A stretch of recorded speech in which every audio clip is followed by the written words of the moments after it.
I hope this isn't too dirty for your audience. No, it's fine. You just go on. It's a hot... My audience is emergency nursing. They've seen cock rings. Hello, and welcome to the Art of Emergency Nursing podcast. This is where we share stories for inspiration, entertainment, and encouragement, because we all know emergency nurses have the best stories. Now here's your host, Kevin McFarland. One of the highlights for me of this year's ENA conference was participating in the Fill Your Cup meetup hosted by Sarah Wells, the New Thing nurse, Anna Rodriguez from the Burnout Book, Allison Shuttleworth from Expedition and ED, and the folks at Nurseology. This meetup was a blast, and we had nurses there from literally all over the world. I decided to join in the festivities and thought it was a good idea to do a little bit of taping for the Art of Emergency Nursing. Now, some of the lessons I learned is that taping in a loud bar is actually quite difficult, but the stories have to be heard. So what I have for you today in this special episode is the raw audio, noise and all, from that meetup. Enjoy this special episode, and I'll catch you later this week for the regular scheduled episode. Thanks for listening, and enjoy. Also, if you haven't done so yet, get on iTunes or get on Spotify and leave me a rating and review. The rating and reviews are what helps other people find this podcast and helps us get a larger following. Thanks for doing it. I appreciate it. Enjoy the episode.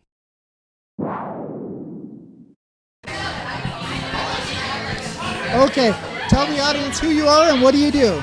Okay, my name is Kim and I'm from Drammen in Norway. I work in an emergency department as a nursing staff educator, and I've been working as an educator for 8 years. And before that, I worked as a nurse staff. How long have you been an ER nurse? Since 2003, Okay. and during that I also took the education as a nurse anesthetist. But I wanted to work in the ER, so I went back to the ER in 2010, and after that I became a nursing staff educator. Okay. And during that time we tried to implement CEN. Okay. So in 2014 we went over to Indianapolis for the conference there. Me and 4 of my colleagues, and we took the the CEN test. Oh, you took it right there at the time? Yeah. That's awesome. It was very cool. How cool is that? It was. After that we implemented CEN in Norway in different emergency departments.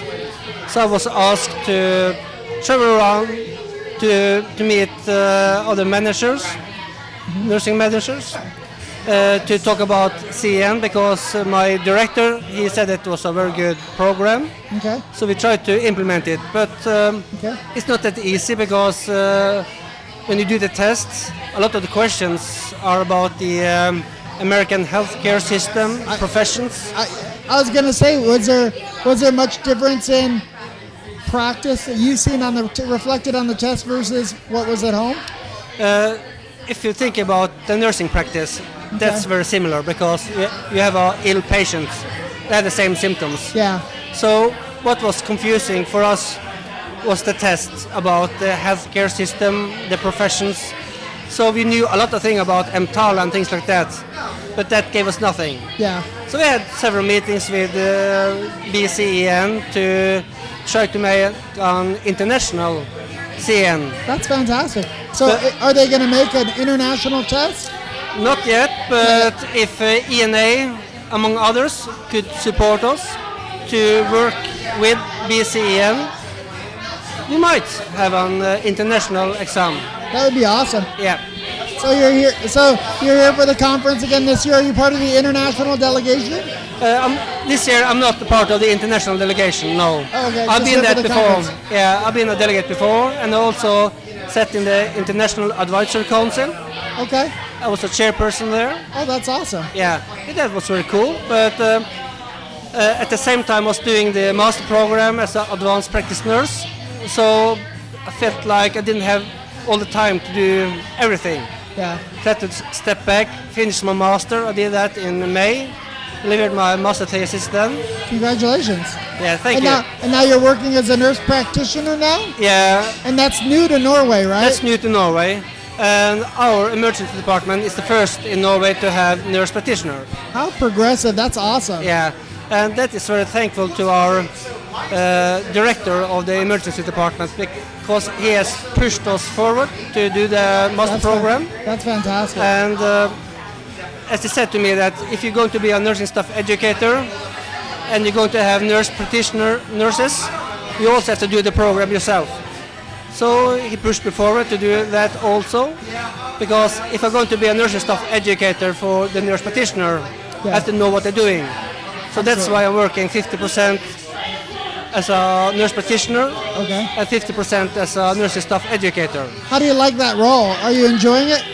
I enjoy it, but in the other way, the 50% as a work as a nurse practitioner, the work from my office as a nursing staff educator, that's not going away, so I have to find time to do that also. How do your physicians feel about nurse practitioners and giving them the additional responsibility and are you working independently, working under them? Since we just started and we don't have that in Norway, so it's very okay. You go one step forward and two step back, and we have one emergency physician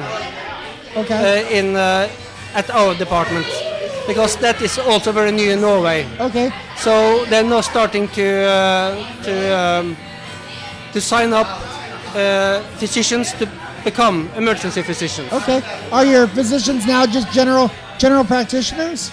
We have quite a different system than in the US.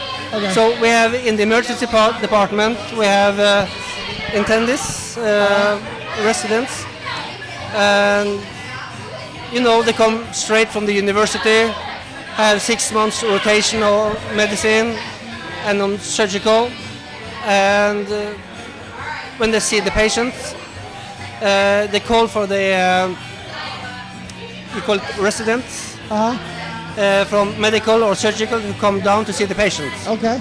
But from January we're going to sign up 3 physicians who's going to become emergency physicians. Okay. And then they're going to see a different way of treating the patient. But we have quite a different healthcare system because in Norway everybody have a GP. Okay.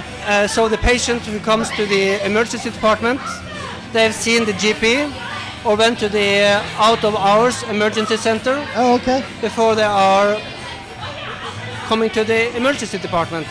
Okay. So they are kind of pre-selected before they come to us. Oh, okay. So you cannot just walk up to the emergency department. Oh, really? We send you away. Oh, no kidding. Okay, if you're coming in and have chest pain, we take you in. It's a little closer.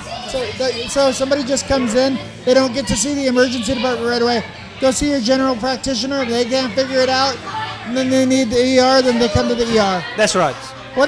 That's kind of a cool system. Yeah, it is. And last year we had around 50 Americans from the cultural exchange program. Yeah. So we had some introduction to them about the healthcare system because it's so different. So they understood what kind of patient we had in the emergency department and what patients went to the out of hours emergency center. Yeah. And they are the GPs are working over there out of hours. Okay. And that's I think it's very unique for Norway. So every municipality have an out of hours emergency center. Yeah. And there's another cultural exchange coming soon, right? Yeah. Another ENA cultural exchange? How exciting. Yeah, it is. And I have to tell you that next year we're going to have our emergency nurses conference in Norway, in my town, in Drammen. And we're going to have some international speakers over there. Fantastic. So we're going to invite you Americans to come over. That would be fantastic. Oh, there's some really great folks that I'm sure you guys would love to see, and think of how much they'd learn from you guys. That would be an incredible opportunity. Yeah, that's a good thing about the cultural exchange program because both parties can see what the others do. so we can learn from each other. Absolutely. And that is why I mean that ENA has a very good organization. Yeah. They have a very good website, very good education programs. So for us, in a small country like Norway, scattered around huge area, so we are very small cities Yeah.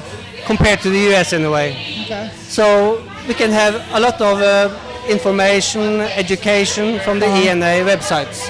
We can use that. That's awesome. Yeah. Well, thank you so much for taking the time to talk to me. I really appreciate it.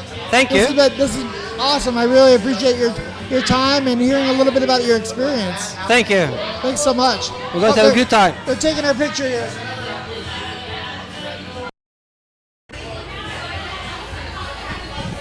Okay. Tell the audience who you are and what you do.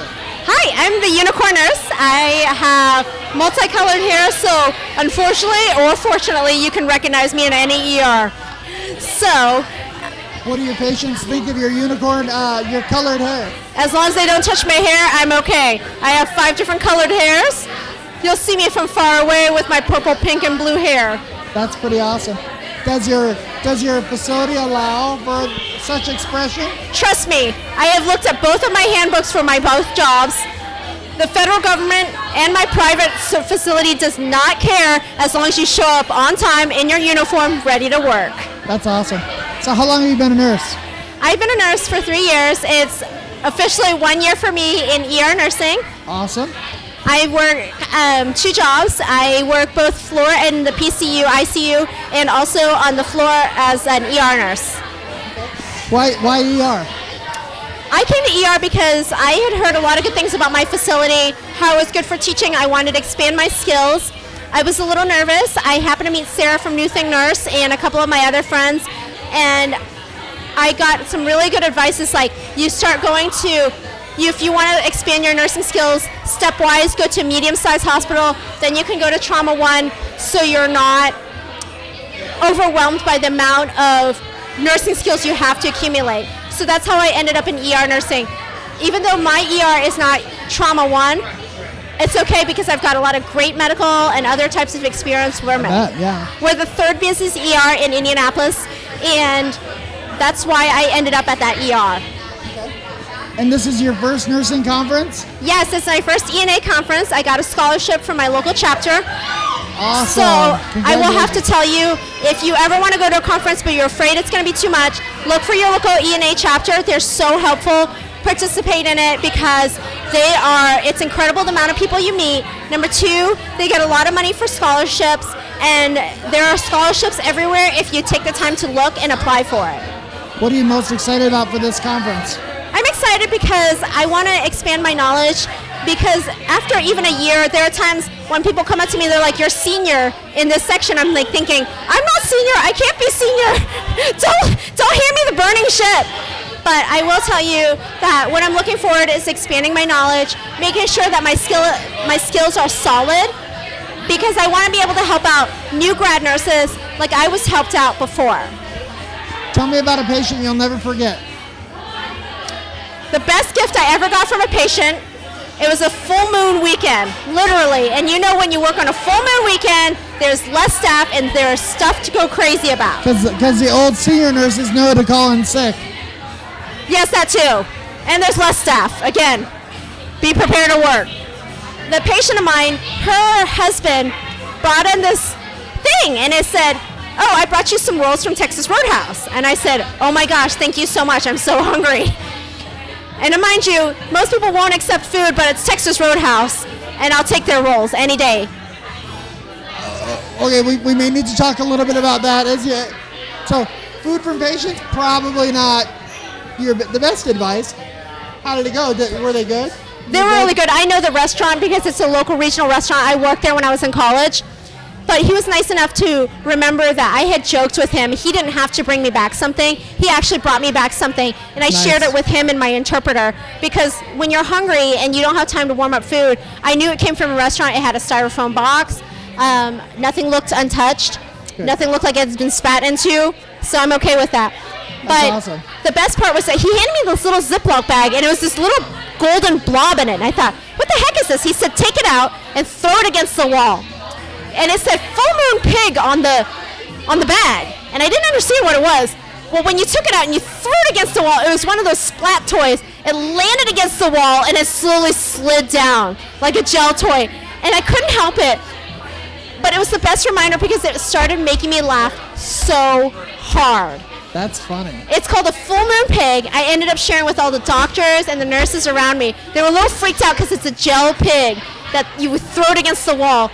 But it just reminded me, just smile. And it was such a good feeling because when someone is sick and you just have a moment of insanity and he's like, throw the pig against the wall.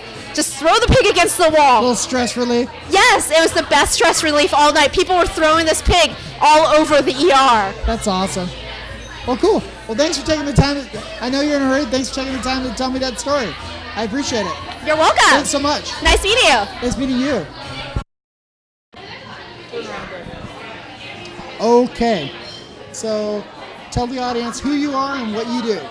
Perfect. My name is Anna Rodriguez, and I've been a nurse for 11 years. I have mostly done critical care nursing, CVICU for like 7 years, but currently I'm working in endoscopy in Salt Lake City, Utah. Okay. In Utah? Yes. Okay. So what's your favorite part about being a nurse? Favorite part? Okay, so I love the fact that nursing has so many options. You get one degree and then there's like a million paths you can take. It's a perfect mix of like helping people and then continuous learning. There's the science aspect. You're a detective investigating what's wrong with patients. But at the same time, like there's a high reward of being able to help people every single day, and I love that. It's such a good fit for me. Absolutely. At what point in your career were you absolutely sure that you did the right thing by becoming a nurse? Oh, I love that question. I feel like there's a couple points. The big one for me is probably CVICU, working as a nurse manager. So this is the strange thing. I worked as a nurse manager for 2 years, got burned out of that job, went back to bedside, and it was returning back to the bedside that just like re-inspired me of like why I do what I do, reconnected with the why, and then recovered, from that initial burnout. It was just a fascinating kind of viewpoint. I admire nurse managers so much. Like they are really doing the hardest job, I think. It's a tough job. Completely. They're stuck in the middle between the staff and the senior leadership, trying to meet both needs of both groups. I got to the point where like I knew that I wasn't gonna want to thrive in that environment. That wasn't the best fit for me. So yeah, returning back to bedside, that's when I knew like, okay, this really is my best career field, but that is the job where I discovered that nursing education is going to be my dream job. So I started my master's for nursing education like 6 weeks ago. Yeah. Good job. Good Thank job. you. It's totally worth doing. Yeah. Totally worth doing. Did you get yours? Are you? Mine's in leadership management. Oh, nice. But it's like a master's degree is a master's degree unless you do clinical, like an A&P. Yeah. Other than that, it's all the same. So totally. Is that your goal, is to be a nurse educator? Yeah, I would love to be a nurse educator, possibly work with students, but I would also love to work with a national nursing organization. I do a lot of volunteering with AACN, the American Association of Critical Care Nurses, and it would be amazing to do something with them, like through certification or some kind of professional development. That's the stuff that it really excites me, and that's the stuff I liked about being a manager. But the part about like disciplinary action, having to have those tough conversations, that's what really sucked the life out of me. Shit about being a manager, it's terrible. It's the worst. But it's the education and leading people and getting them to do more than they think they can do on their own. Yeah, that's the cool part about being a leader. Completely. An educator, it's all the same. Absolutely. So, yeah. Tell me quickly about a patient you'll never forget. First ECMO patient we had is the one that always comes to mind. I was the nurse manager at the time. We launched our new ECMO program, and our very first ECMO patient, she stayed on ECMO for 66 days. Holy and cow. My little 10-bed CVICU department, we were not ready for that. Like we were ready to push buttons, we were ready to assess the patient, but like emotionally, we weren't prepared to deal with the staffing, the family drama, like everything that came with it. And that one just always comes to mind because of everything that happened, and that affected the staff, it affected me. It's a patient we'll never forget. But we grew and we pushed ourselves to limits we didn't know we had, and we like established this new friendship, like family, like development of the unit, because like this Sufferfest, like we all struggled together, and we could not have gotten through without each other. Yeah, I mean, they're there that long. They're like, you know them. Yeah. They become like family. We went to her funeral. Yeah. That's crazy. Yeah, we spoke. Yeah, it was just like we were all there supporting the family at that point. Like, yeah, it was, you put all the effort into it. And ECMO's so hard because those patients are so sick, and it's like 50-50 mortality. But I mean, we had other patients that did survive. And so, it's just one of those things that just that first time, we had no idea what to expect. But that's, just, it was definitely memorable. What an amazing story. That's really cool. Thank you. Yeah.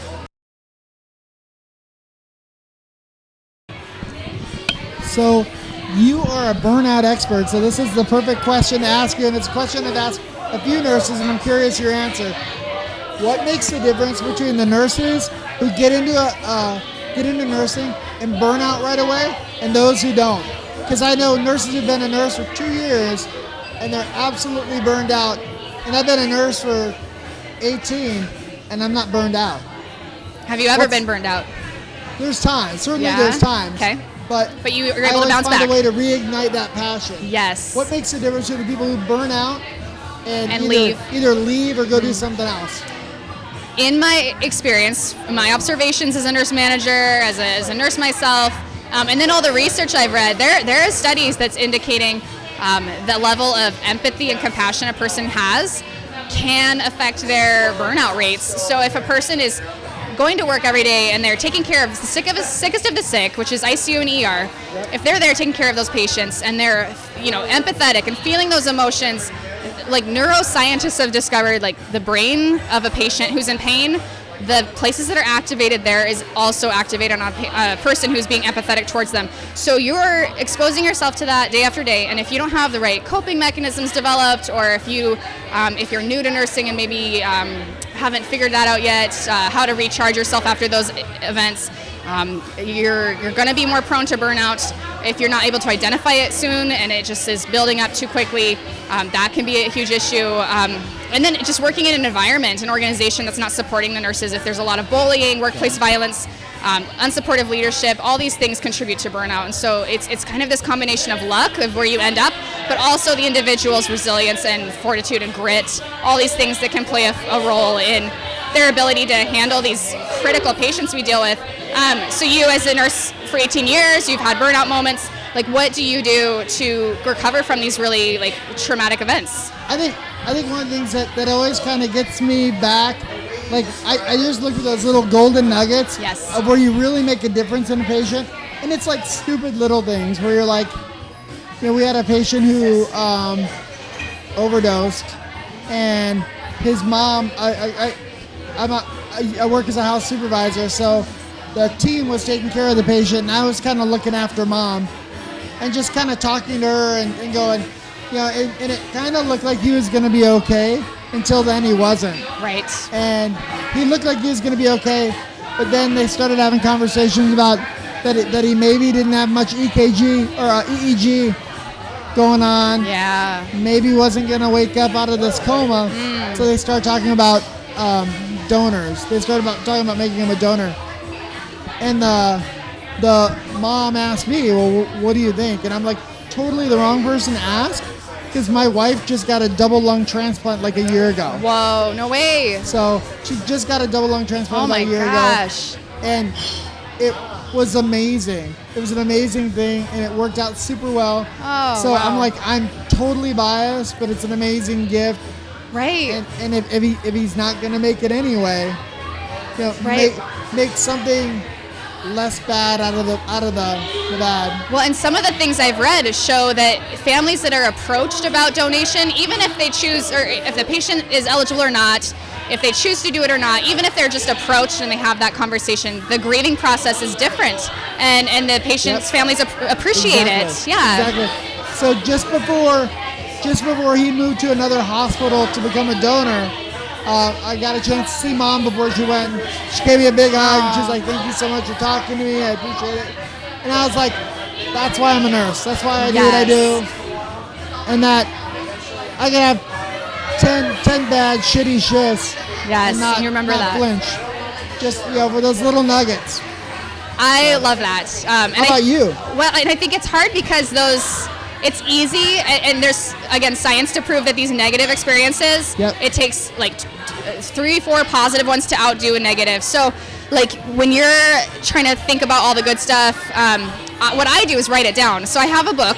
I call it my burnout book, and it's a green journal. I keep it in my locker at work, and when I have a funny story or a patient compliment, a thank you, if something happens or there's a good experience, I write it down and I collect it and keep it. And when I have a bad day, when I'm feeling burnout, I go through the book and it reconnects me with my why. I think that's so you're about the 4th or 5th person that's recommended journaling for like new nurses. Yeah. Okay. For just for that reason, I have that backup of okay, let's go back and look at these good things that have happened and these amazing moments I've had, because that goes a long way. It does. It does. So, and that's a big part of what I try to do with this podcast, because those good stories that you're like, oh my gosh, that was an amazing story. Gotta capture it. Okay, you can listen to that and be like, all right, I can do this shit for the next 12 hours. Yes. So.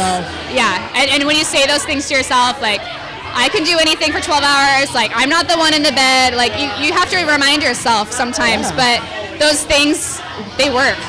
They work a lot. Yeah. So, well, thank you so much. I appreciate it. Yeah, thank you. Okay, so this is for a podcast called The Art of Emergency Nursing. So what I'm going to ask you to do is just tell the audience who you are, what you do, and then I'm going to ask you a couple questions. All right. Hey, everybody. My name is Sheila Smith. I'm enjoying my first couple hours here in Austin, Texas. Just flew in from San Francisco. Just got here a couple hours ago. Okay. Fresh off the plane. I'm from Santa Rosa, California. I'm an ER nurse, a lead nurse on the night shift, and I also work as a forensic nurse liaison for my community. I'm a forensic nurse. Tough job. Yeah. Tough job. Is this your first ENA conference? This is number 4. Okay. Yes. All right. Every year for 4 years. So super excited about Austin. Never been to Austin. It's been a long time since I've been to Texas. So. Okay. What's your favorite part about going to an ER nursing conference? Oh my gosh. You know what? I'm very excited about the cadaver lab. Are you doing the cadaver lab? I am doing the cadaver lab. I love doing that every year. I love learning, and it's just a cool opportunity to practice procedures without the stress of the emergency. Like it mattering? Yes, like you're like you're not be just as dead when you're done. Exactly. Okay. You're not going to kill anybody. You can practice load off. Yeah. Okay. Tell me about a patient that you'll never forget. The patient that I will never forget was a patient that was not even my patient because I was only 6 years old when I met her. 6 years old. They start them young. Start them young. My mom was a nurse. She took care of an elderly woman named She was older than Moses, probably 95 years old. My mom used to be able to take me in Missouri back in the day. You could take your daughter to work if you needed to. Nobody cared.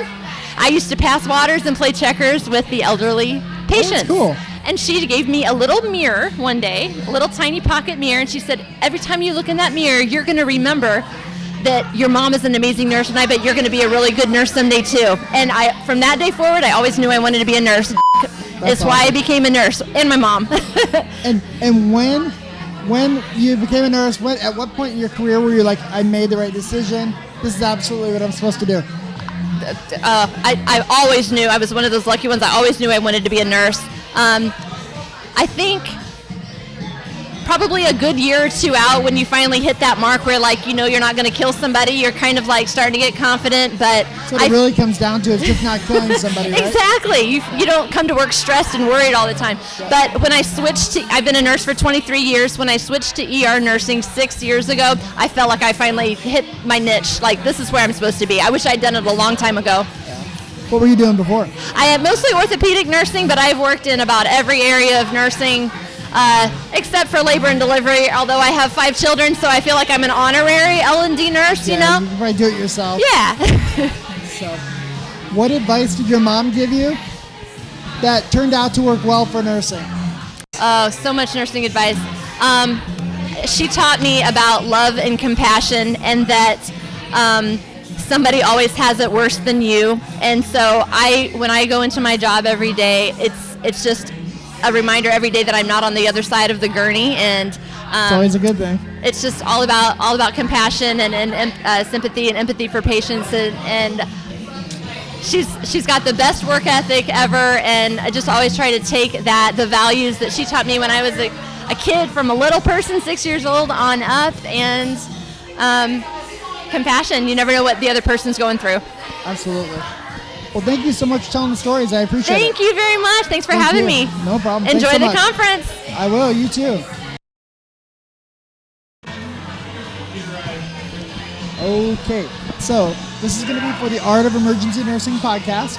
Okay, so I'm going to ask you to just tell the audience who you are, what you do, and then I'm just going to ask you a couple quick questions. All right, sounds good. Okay, tell them who you are. So my name's Allison Shuttleworth, and I'm an emergency room nurse. I've been working in the ER for a little over 22 years, and I teach small batch continuing education. I do destination education in Mexico, but I also teach in the San Francisco Bay Area, and I lecture across the country. Nice. What's your favorite lecture to do? I really love my lecture on nurse advocacy and burnout. What? It's a question I want to ask. So you're a burnout expert. That's kind of what you do, right? That's what I do. So what is if there's one or two things you can say that make the difference between somebody who burns out quickly versus somebody who doesn't, what would you say it is? I would say the people that are able to set firm, healthy boundaries don't burn out. They don't burn out? They don't burn out because they can draw that line. They can distinguish between what somebody really needs and what they want, and be able to draw that boundary and be able to spend the time that they need taking care of themselves, or at least conserving their energy so that they're not dissipating their energy. Tell me a quick story about a patient that you'll never forget. Goodness. I had a patient that came in who had passed out on GHB in a sex club.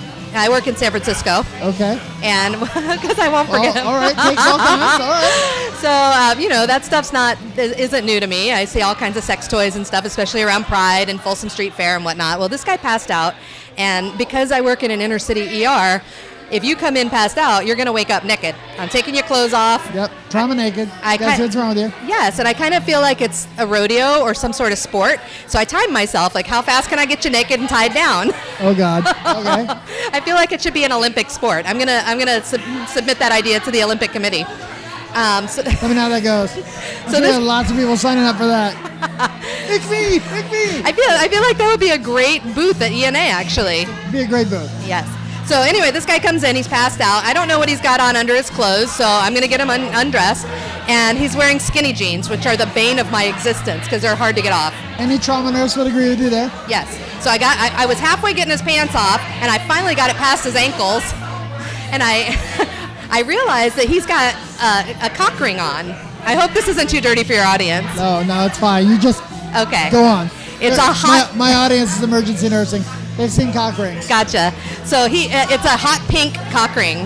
And so, of course, what other kind is there? It's around the whole kit and caboodle. And I'm thinking I need to get this off because it's going to cut, I don't know how long he's going to be passed out. It's GHB, blah, blah, blah. So I start tugging on it. I push the beans and franks through it. And I fall backwards as I get the franks through it, the beans through it, I guess it was. I got the frank through first. I fell backwards, and it had a tail.